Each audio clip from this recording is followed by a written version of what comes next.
I had always trusted my wife, Aisha. After 7 years of marriage, we'd had our share of arguments and rough patches, but I never once questioned her faithfulness. She'd been working at a marketing firm for the last 2 years, and everything seemed normal. Occasionally, she'd come home late, blaming tight deadlines or client meetings, and I took her word for it.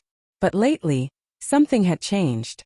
She'd become distant, less affectionate, always on her phone, often smiling at messages she'd quickly hide when I walked into the room. One Friday evening, she mentioned she had a work dinner to attend. I didn't think much of it at first, but the way she spoke and the effort she put into her appearance that night made me uneasy. She wore a dress I hadn't seen her in for months. Tight, elegant, a little revealing, and she spent nearly an hour perfecting her makeup. When I asked why she was dressing up so much, she said, "It's a big client meeting. Everyone's dressing nicely." After she left, I tried to watch TV, but I couldn't shake the feeling that something wasn't right. Restless and uneasy, I grabbed my keys and drove to the restaurant she'd mentioned, just to reassure myself. When I got there, I sat in the car for a few minutes, debating whether I was being paranoid. Finally, I went inside. It didn't take long to find her. She was seated at a small table across from a man I didn't recognize, tall, sharply dressed, and clearly comfortable with her. They were laughing together, leaning in close.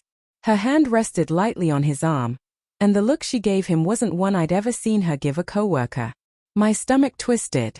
Still, I wanted to believe I was wrong, that it was all innocent.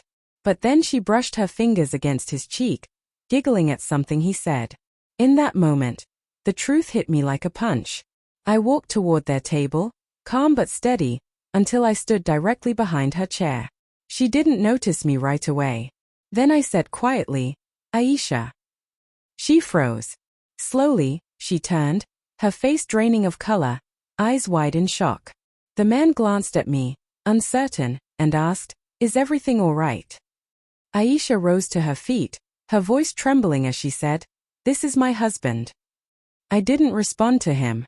I just looked at her, long enough for her to understand that I didn't need to say a word. Her eyes brimmed with guilt as she lowered her gaze, unable to look at me. We left in silence. The drive home was heavy with unspoken words. She kept trying to justify herself, saying it was just harmless flirting, that she got caught up in the moment, that nothing physical ever happened. But to me, the damage was already done. Trust had cracked. Flirting behind my back wasn't a small mistake, it was betrayal. When we finally got home, I didn't yell or argue.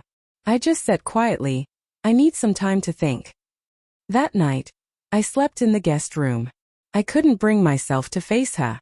The image of her laughing with him, touching his face, replayed endlessly in my mind. I couldn't stop wondering. How long had it been going on? Was it only him, or were there others before? The next morning, she broke down, asking for forgiveness. Through tears, she admitted she had feelings for her coworker but insisted it had never gone beyond what I saw. She said it made her feel noticed again, that I had grown distant. Maybe she was right about that, but shifting the blame didn't make her actions right. I might have been tired or distracted, but I never crossed that line. I never disrespected what we had. I told her if she truly wanted to fix our marriage, we needed therapy. I didn't want to throw away 7 years without trying. She agreed, and we started counseling. She cut all contact with her coworker, but recovery wasn't quick.